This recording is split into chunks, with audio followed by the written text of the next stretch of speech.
Introducing our official sponsor of D2C Diaries, Motion. Motion is a non-negotiable part of our tech stack when it comes to performance and performance creative. It's probably the most important in terms of that synergy between performance and creative. And as we know, that has become more and more important. We have scaled brands to over 8 figures in run rate, multiple brands such as 47 Skin, The Essence Vault, Nutrition Geeks, and many more. And if we didn't have Motion, I don't know if we would have been able to do that to the same degree. Let's use 47 Skin as an example. We were able to scale them by over 400% in 3 months, and we used Motion as part of our reporting and optimization process to isolate soft metrics such as click-through rate, thumb stock ratio, hold rate, to be able to drive performance further. Now, as you know, these are the variables that drive a winning creative and what essentially convert into customers. And that is what Motion is so good at. It's great at turning eyeballs into customers. And I think that optimization period and that disconnect that we usually see between media buyers and creative strategists is one of the biggest bottlenecks within this market, and it's usually why brands don't scale and they plateau. Now, that's why Motion has become an integral part of our process and an integral part of the process for most of the brands within the D2C space. The big iconic brands like the Hexclads, the True Classics, and many more, they use Motion every single day as part of their process. Now, if you want to use Motion and give it a test and give it a try, then head over to motionapp.com. That's motionapp.com. You can find a link down below. And if you say that you came through D2C Diaries, they will give you 50% off on your first month. Trust me, don't sleep on this tool. It has been the biggest unlock for all of our D2C brands that we work with. And if you want to hear more, go to motionapp.com. I think it's even more powerful when you apply it with like whitelisting. And it's a concept style we've not done in our ad accounts, and I think it could bring another level of like scale.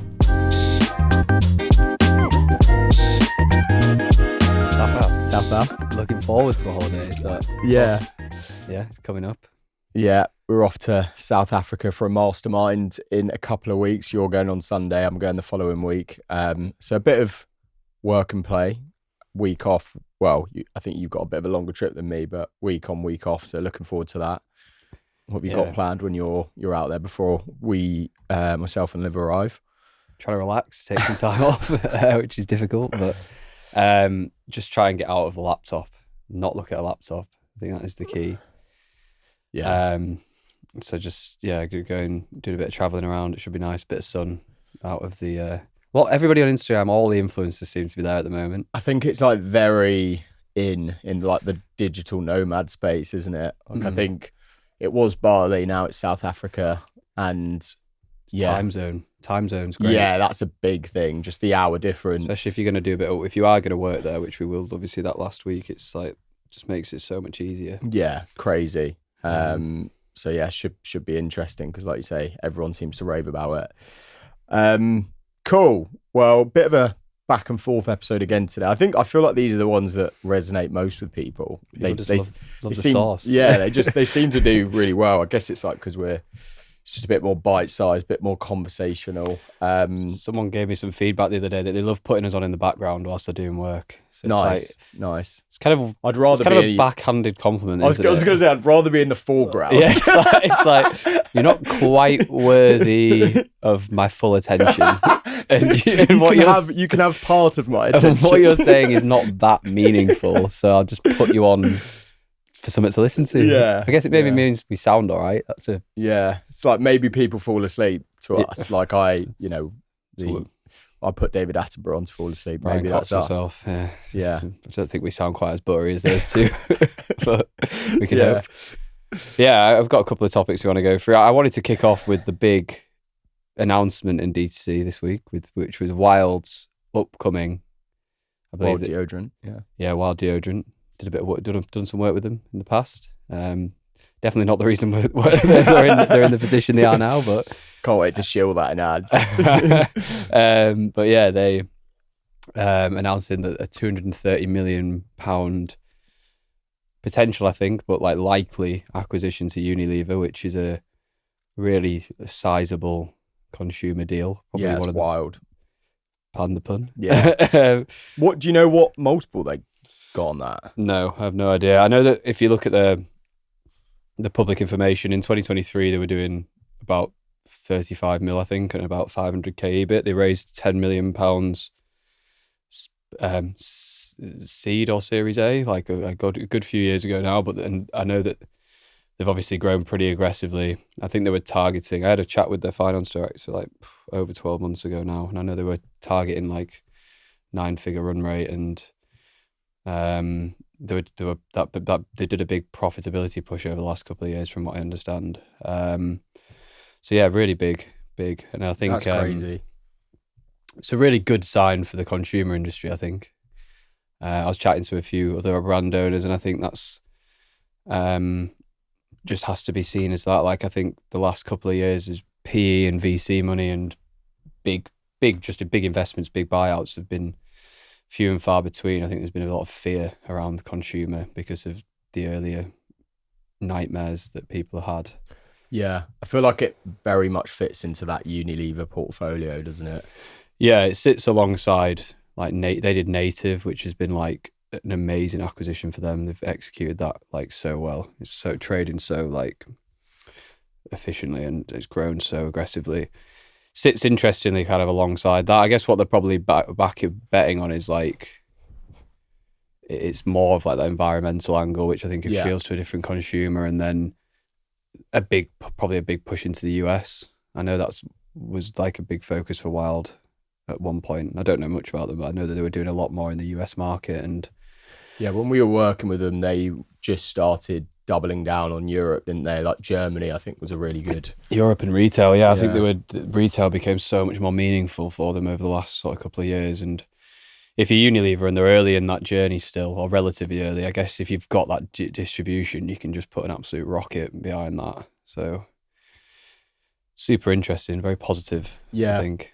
Yeah, really interesting. I think that push towards sustainability is a key point there. And I think it's showing where the market's going. I think that, although like the weird thing with when we worked very closely with them, it didn't feel like that was as central to their messaging. It is to some degree, but it wasn't ever what was really driving growth through D2C. No, it was all natural. It was that natural angle, wasn't it? That was, and you kind of paired those together in some ways. I feel like it was almost like a double USP when you pair natural and sustainable in that way. But yeah, really interesting. They were definitely like the disruptor, the category definer, I feel. And obviously, there's been people who have kind of come up. There's multiple other brands in that vertical or category now.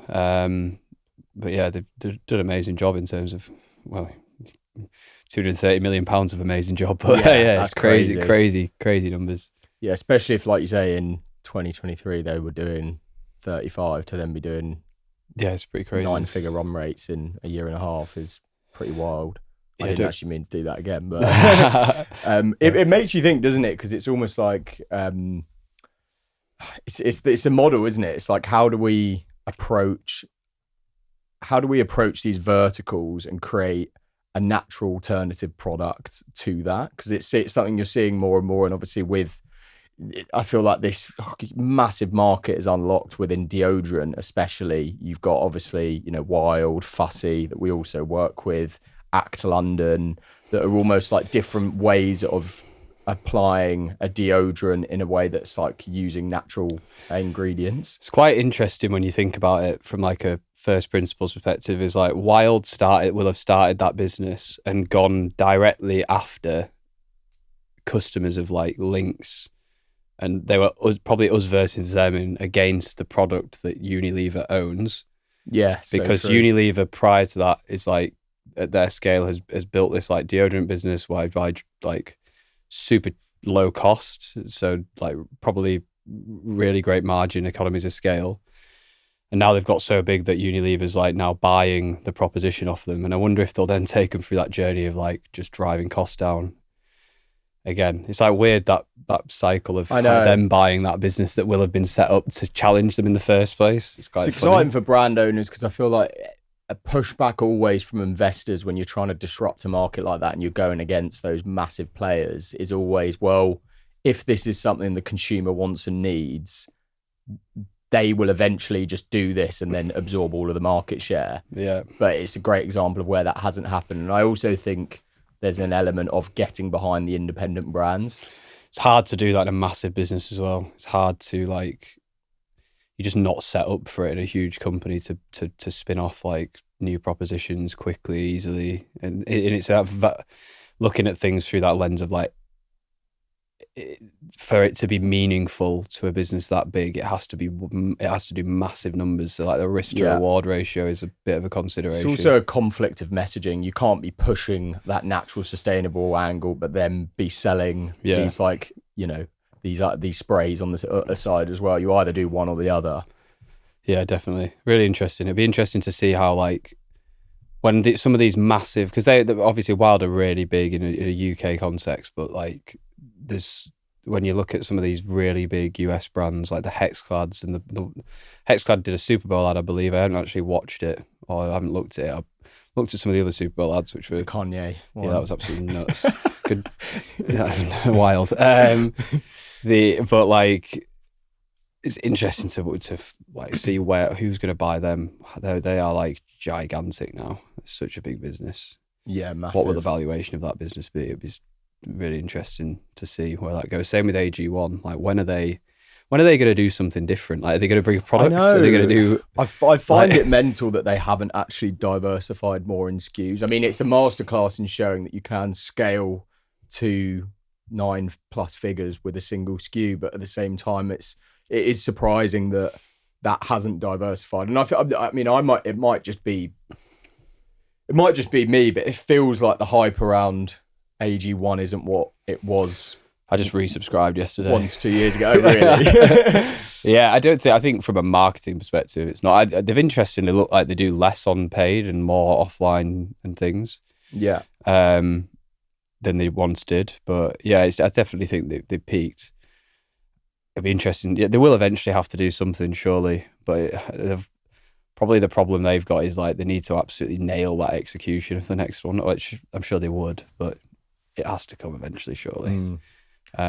Yeah, it does. It gets me thinking though, like, what are the verticals that are yet to be untapped in terms of ripping the brand in a natural, sustainable way? Because you're seeing it across everything, really. It's like Surrey with toothbrushes, these toothpaste brands. Zing toothpaste is a good example. Yeah, Zing toothpaste. Like, there's so many. You just go into a supermarket and just look at the products. Body wash.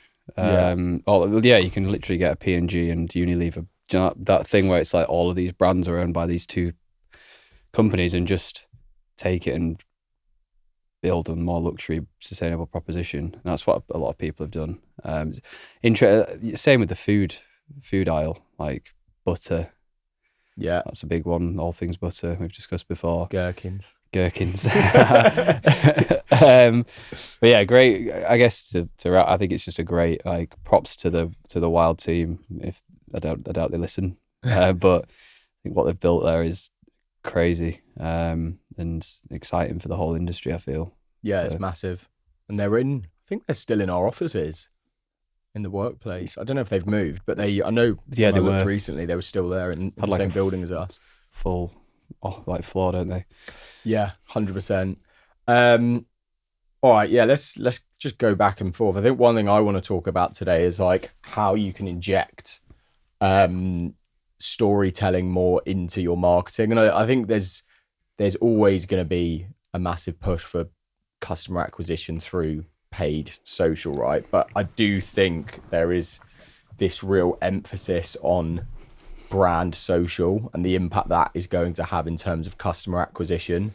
And I think like where that comes from is this idea of how can you really, whether it be as a founder or within the business, story tell through your creative in a way that weaves in your product in a natural way. And I've got some kind of examples of that. But I think the key here is like really deeply understanding who your target customer is. What is like the public enemy? What is the enemy of what your product is? So, for example, peanut butter, like a peanut butter brand, their enemy is going to be palm oil? Yeah. As palm oil. So it's like, how can you create content and position it as the enemy through your storytelling? Palm oil would be the like one level, but I guess like sluggishness and like it Exactly. would be like the next level of that. Exactly. That's so exactly. So it's like you have your enemy, but then deeper to that is like the internal enemy, the emotional how it enemy. manifests in like feelings or And that's how then change the layer states. then is into pain points and how that feeds into Yeah. to the actual story. So I think that like pain point focus, transparency and vulnerability in overcoming a challenge and interweaving that product into the story is like really important now for brands. And it's something that we've been doing a lot at Club Neuro, and we've almost like mastered this format now that like really works with our content. So Liv is the face of the brand, and obviously it's a ADHD and autism apparel brand, and we at first were kind of just like talking about the product and the brand in a way where we were still telling the story and telling her story, but it was almost like we were plastering the product at the forefront too much. Whereas if you make it more about the individual and their personal journey and how the product then weaves into that story, there's much more opportunity there. So a great example of this, and we've kind of created this framework. So it's almost like one of them is like challenging the stereotype, right? So the key is to like speak directly to the exact target audience that you want to speak to within that creative. So an example of the hook that we used in this creative was the thing about having ADHD is we're made to feel like our distractibility is a bad thing. So the thing we've done there instantly is ADHD. So people that are relevant to that have ADHD will know that's going to interrupt the pattern for them on the feed, and then it's bringing in the pain point. But we're not talking about a product or anything like that, and we don't for a while. We then go into like setting that before state, and then we can this is almost like essentially setting the scene for building the initial challenge. So like it somehow reflects incompetence or unintelligence, and there's so much shame around it. So I think that calls for a perspective shift. I'm distractible because I'm curious, I'm passionate, I get lost in the small joys of life. That is the inspiration behind this piece from my new neurodivergent clothing brand. It's just nice to wear something super high quality, looks cool, meets my sensory needs, and has so much important meaning behind it. I started planning around this Instagram account when I was distracted from revising from my exams, distracted from doing X, Y, Z.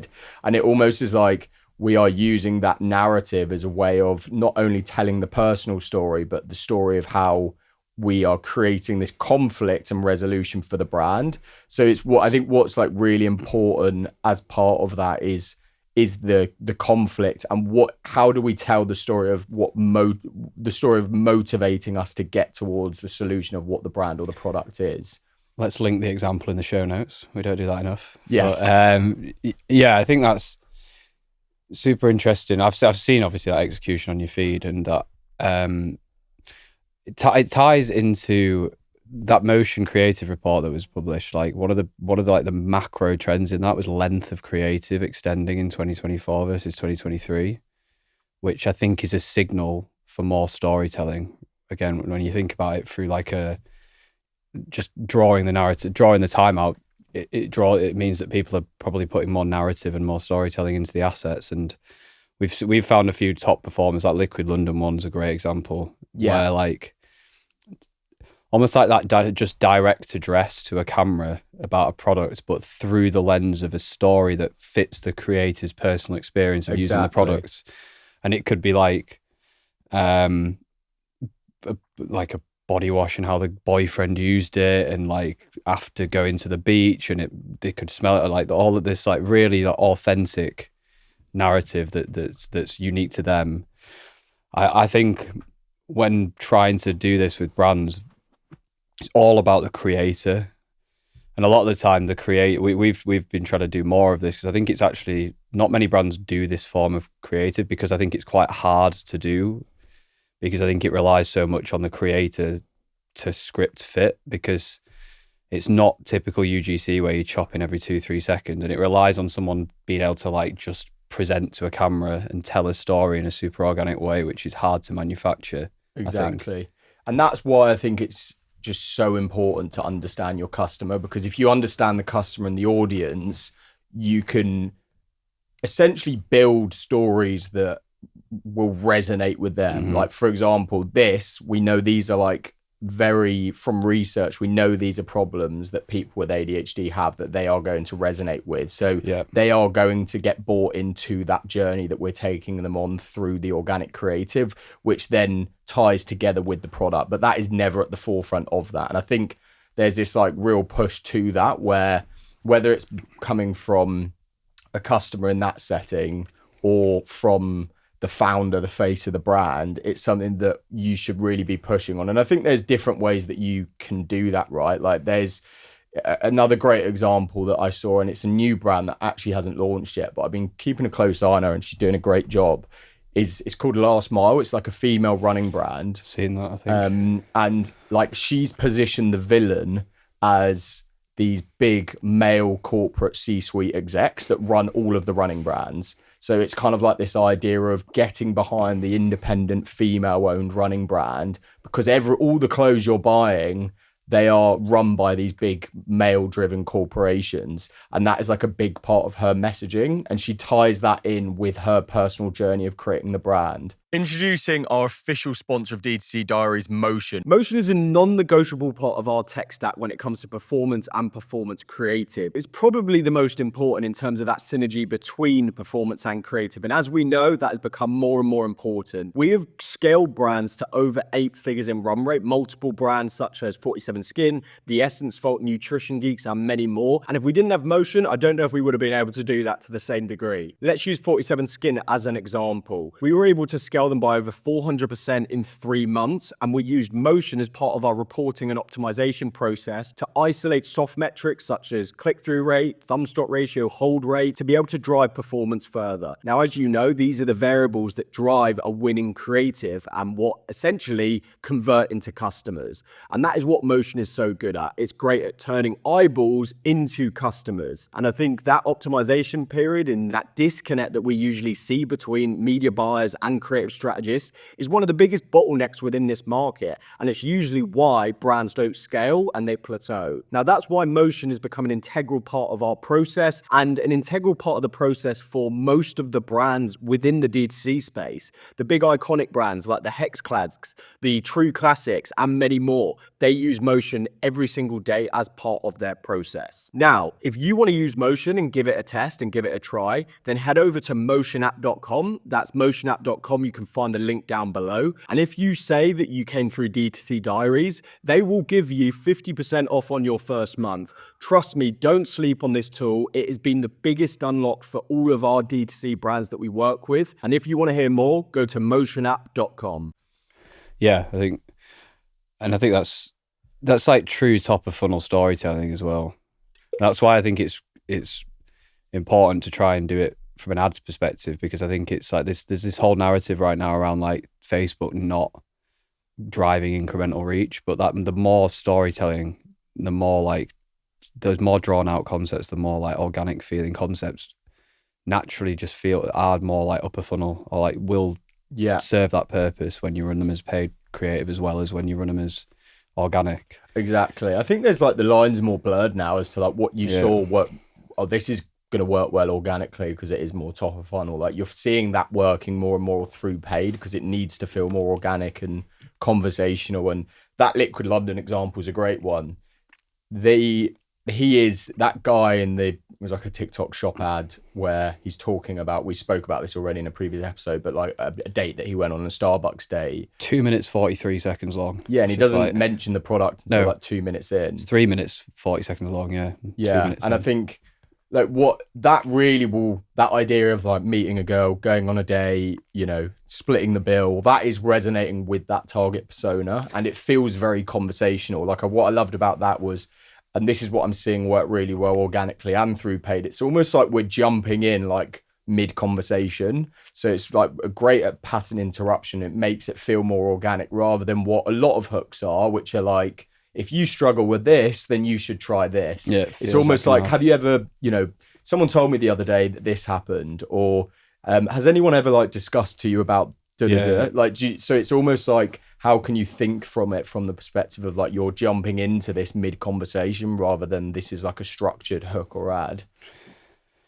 Yeah, and I think it's harder to do. It's harder to think through that lens. It's less frameworky. It's more like just thinking of ways to be a bit more disruptive in the way you're presenting things, and inherently a bit more creative. It's the vehicle as well. Like podcast is a great way to do that, but you can just jump in almost mid conversation. Yeah, and I think the key to those concepts is like still having that thought process of like you need to work to keep people's attention, even if they are going to stop and start watching. If you're going to do something that's 60, 70 seconds long, there needs to be a consideration for how you're changing from point to point, how the visuals are changing on the asset still, I think, and like what being really intentional with the message for it, even if it is presented in a bit more of an organic way. Yeah, I agree. But yeah, I think that whole like style of creative is something that I'm exploring a lot more of right now, with that view of we haven't done it. And I think it's even more powerful when you apply it with like whitelisting. And it's a concept style we've not done in our ad accounts, and I think it could bring another level of like scale. But I think one thing I wanted to, I don't know if was there anything else on that topic you wanted to go into? Not massively. No, we can move on. Okay. I wanted to talk about like this new, well, not new, but I think we've been aware of it, and you can certainly feel it, but like that sort of next evolution of performance creative, and like what like separates amazing brands and the brands that are getting amazing performance on Facebook, and the brands that are getting sort of mediocre or just doesn't feel like it's working, and they're able to scale through the platform. And that like pivot to just needing to cover as many sort of format bases as possible. Yeah. And that being the big driver of sort of consistent net new reach, and that ability to get in front of as many new people as possible, rather than just being like super bucketed towards one audience. I saw Ash from Obvi posted a tweet about how his cost caps weren't working, and like he was debating moving to a different type of testing. And obviously he's quite well known for just running statics. And everybody in the comments were just like, it's not a bid type problem, it's a creative problem. Like you're only producing this one form of statics that only resonates with one type of audience, and therefore you're getting bucketed to that type of person. I think it's that next evolution of Facebook just continuing to double down on creative does the targeting. And the better brands, the ones that can produce across, like see it as like a grid and like a checkbox, it's like how many of those ones can you cross out and consistently produce sort of statics, GIFs, customers content, founder story. Like how can you cover as many of those buckets well and constantly improve on the output, which is a really hard problem to solve, I think. 100%. Yeah, it's so true, because it's like as consumers we like consuming information in different ways. Yeah. And it does unlock reach. Like we've found that with high prod ads, that you're speaking to a different type of consumer, and it can really help accelerate that expanding of reach. I think we've seen it on quite a few brands where like if you can unlock one new type of creative, and I call them like formats, and I don't know if that's the right, because it's not like angle and message, it's more the presentation of that message in a certain way. Vehicle, I guess. Yeah. And founder story would be one, behind the scenes would be another, statics would be another. That's where we probably find those silver bullet creatives that's like, wow, this is completely new. It exposes us to it. And we do a lot of work on the messaging, which is like a prerequisite to that. But we package the message up in the right way, and it gives us that like big step change in growth. And then it's how do we then take that and do it in another way? I think that's just the sort of process and what I'm seeing from like brands that are just constantly able to add net new customer growth month on month. They're just able to, they're effectively sort of adding these different frameworks into that creative process. Yeah, it's that diversity of creative mix that I think is so important, and it's kind of like the machine gun approach, where you're testing all of these different things, and then when you do find the ones that really do resonate, doubling down on them. But I think it's like I'm a big believer of like, if you test something and it doesn't work, like I don't think you can confidently say that it doesn't work. I think you need to test something at least 3 times before you know that for sure, because there's a lot of other kind of variables that can deem it a success or failure. Yeah, I think I've been guilty of that last year at times. It's like we did these whiteboard concepts, I think, and we did them and they didn't work, and we just kind of didn't do them again. But I think like but now I'm seeing another client that we work with who is just absolutely crushing with the same style of ad, and I look at it and it's like that's fundamentally similar but just executed a little bit better than we did, and their product's similar as well. So I just know that we've moved on from concepts too quickly at times, and it's a good lesson. It's a hard balance between that and sinking too much money into something that's not going to work at all. And I think it's a really hard balance to like not spread yourself too thin when doing that whole doing the creative process. And because if you're an earlier stage brand, you need to be quite like take some real time and think about like which styles you want to try to attempt first, and which fits the brand narrative. Say you've got a founder, like that's founder story, start there as one, UGC and statics probably, but I think you could break founder stories into many different vehicles though as well. Yeah, you can, definitely. Yeah, I think organic is also great, like playground for testing that as well at scale. Like that's one thing that's been really refreshing with building Club Neuro organically, is that I now know there's like 4 different formats that every single time without fail are like the ones that drive the biggest engagement, views, reach, that we can then just apply straight to paid, because we have that insight already, and it's allowed us to like really test lots of different organic creative formats that, you know, in today's age a lot of that is very transferable to paid. Yeah, it makes sense. Yeah, I don't think people are doing that enough. Like it's so much lower cost, isn't it? Yeah, big time. Yeah, I think that's like the biggest challenge. It's like it definitely feels like another iteration of like how to get the best possible level of success through Facebook, and it's probably the most difficult iteration because it's a lot of complexity, it's a lot of resource. It's just a challenging workflow to build out in a brand, and it requires a lot of people and time and inputs. But I think that until you're doing that like at volume, I just don't think you can say that Meta's not incremental, because I think like if you're able to feed it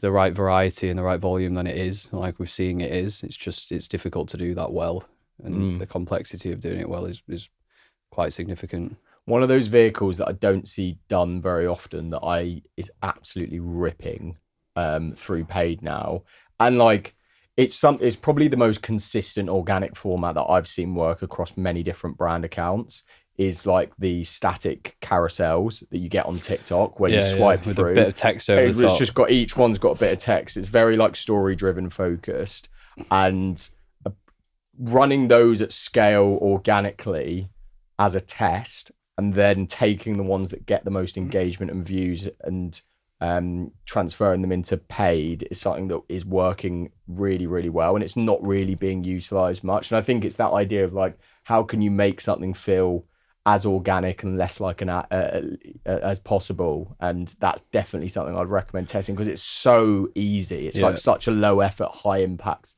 creative to do. That you could do it with AI as well, AI generative stuff. Yeah, definitely. And it's a great one to do from the perspective of the founder, and like using BTS as part of that and showing that. So if you've got a founder story messaging that works well, like a 47 Skinner as an example, taking that and applying that to like a carousel style with like very short digestible text that goes across is something that works.